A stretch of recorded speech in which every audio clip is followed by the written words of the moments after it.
Welcome to Hairy Steve's workshop.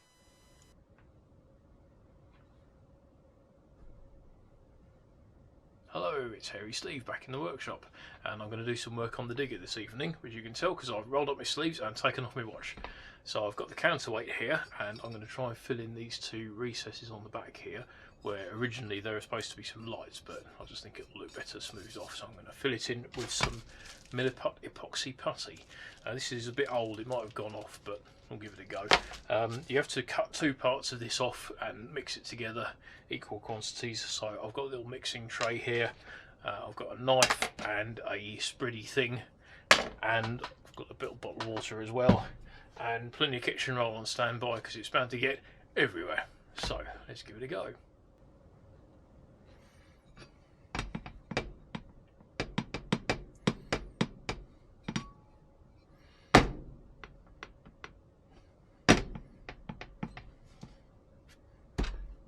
Oh, it's the cutting mat. Fair enough. Right. Let's mix up some milliputs. No idea if this stuff's any good still.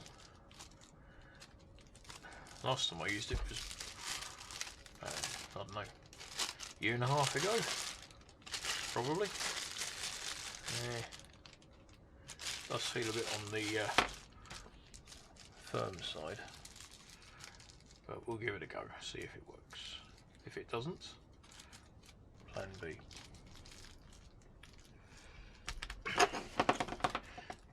It's quite thick old stodgy stuff, this. When it's new it's a bit softer, but even so, it is work. Well, it's like working with modelling clay. Let's stick it over there for the minute. Cable time back up in a bit. Right. Enough of the messy bit.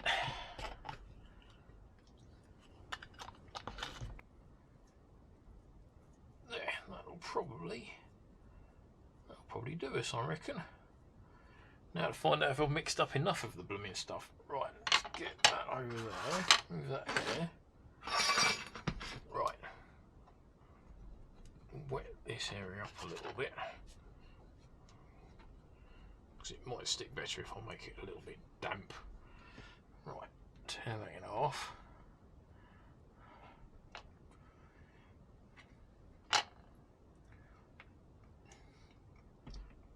Podge it in. Shut up, stomach.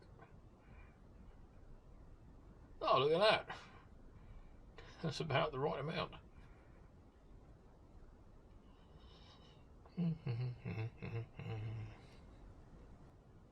There, so that doesn't look too bad. I can always waz a bit more filler in there if I need to. What I might do is give it a scrape off with that in a bit. Right, let's do the other side. I'm on a roll here.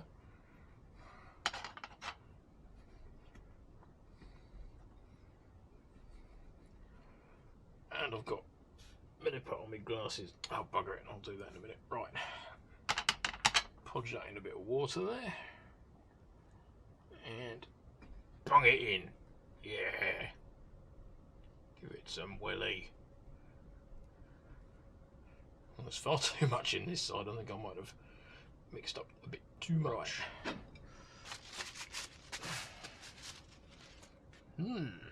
Lovely. That's what happens when you don't use gloves.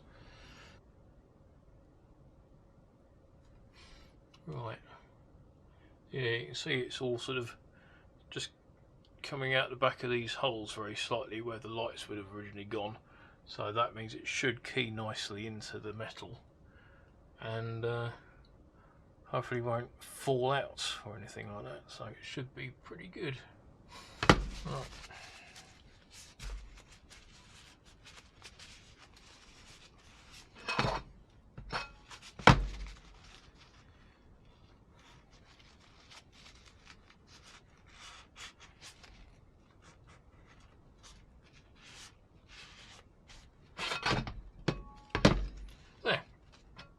Work. I think I've made a sufficient amount of mess for the moment, so I'm going to go inside and try and wash all this crap off my hands now, and we'll let this dry overnight and come back to it tomorrow, I think.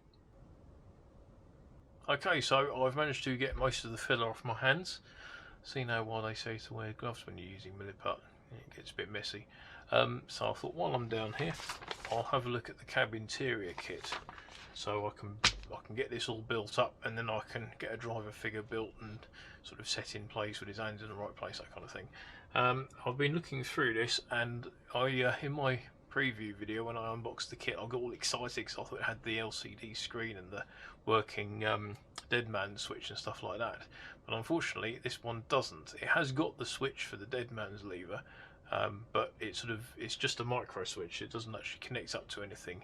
Turns out there's a little circuit board which you need, which has a power in and power out, and some sort of probably a MOSFET or something like that, which is signal for that to turn on is on that little micro switch on the dead man's lever, and also has the ribbon cable and the little LCD monitor which fits into this housing here, but it doesn't actually come with the kit, so I'm going to have to buy it separately, and I'm not sure if it's really worth worrying about. It would be nice to have it, and if it was in the kit I'd definitely fit it. So I'm just going to build this as is for the minute and worry about the electronics later. If I want to fit the electronics later, I always can, so that's, it's not really a problem. So I'm just going to check through this and make sure I've actually got everything here that I need. So get the old bag opening implement.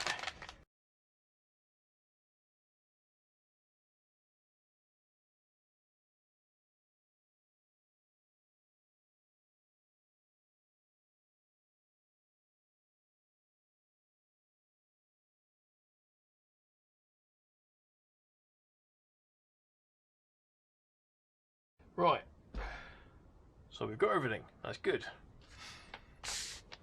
I'm just going to test, I've got some Revell liquid poly here, there is still some left in there, and I've got some Tamiya extra thin cement here. I'm going to see if either of these will actually touch this plastic or not, because I'm not sure if I can solvent weld this stuff together, or if I'm going to have to break out the super glue. So just waz a bit on there. I think it is dissolving it. Yeah, it is. My finger's coming away slightly black, so that should work. We should be able to solvent weld these parts together, which is good because I like gluing parts together with super glue. Where are my files? Files, where are you? I'm getting organised around here. I'm using my drawers now. Clean all the attachment points up. Cut off most of what you can with a knife, and then smooth it off with a file. I mean, this isn't particularly crucial. It's the bottom of the seat. You won't see it. There'll be some bloke's backside in the way of it. So, and it's inside the cab interior, so it's not exactly you're going to go looking for it. And even if you are, you ain't going to see it because the driver's going to be in the way. Wedge a bit of glue in there and bung it back in. There we are. And then I need 2 of these. 2 of them. There we are. And I need my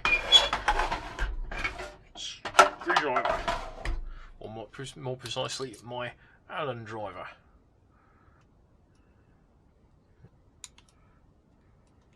Right, so next we need that bit and that bit. Glue that on.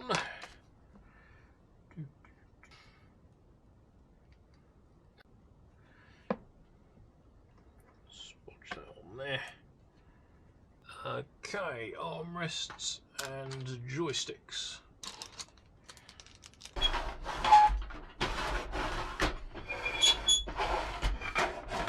Where my side cutter's gone. 1, 2. Bung it on. Spotch a bit of goo on the bottom of here, this one. There we go.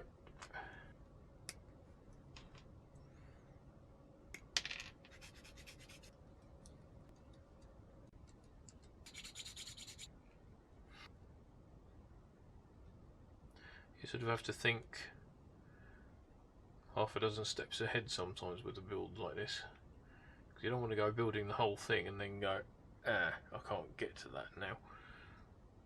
So sometimes it's better to not stick a load of parts together and be able to get, like on this one for example, we'll need to get to this switch later.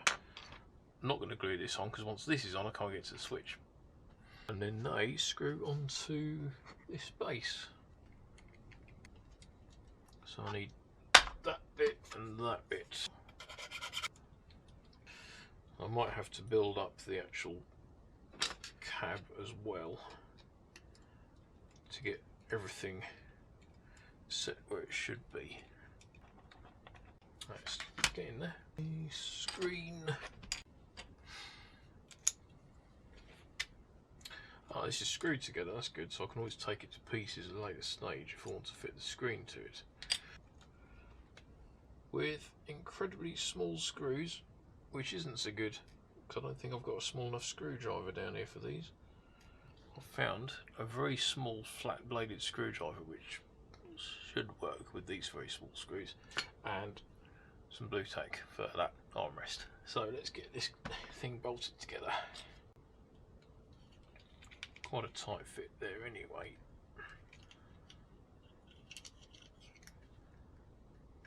Yeah, that'll be right. But that screws onto the side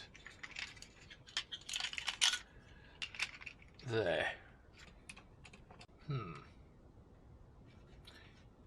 It appears I have encountered a dimensional anomaly. In other words, it don't line up. Yep, there we go. Control levers. 1, 2. Excuse me, I had curry for dinner. And beer. Use instant adhesive, or are they a decent push fit? No, they're not. They're as loose as fucking anything. Okay, they can go aside for the minute as well. Right, that bit. Nuts. Okay, foot pedals. Those two. Okay, next one. And last one. There we go.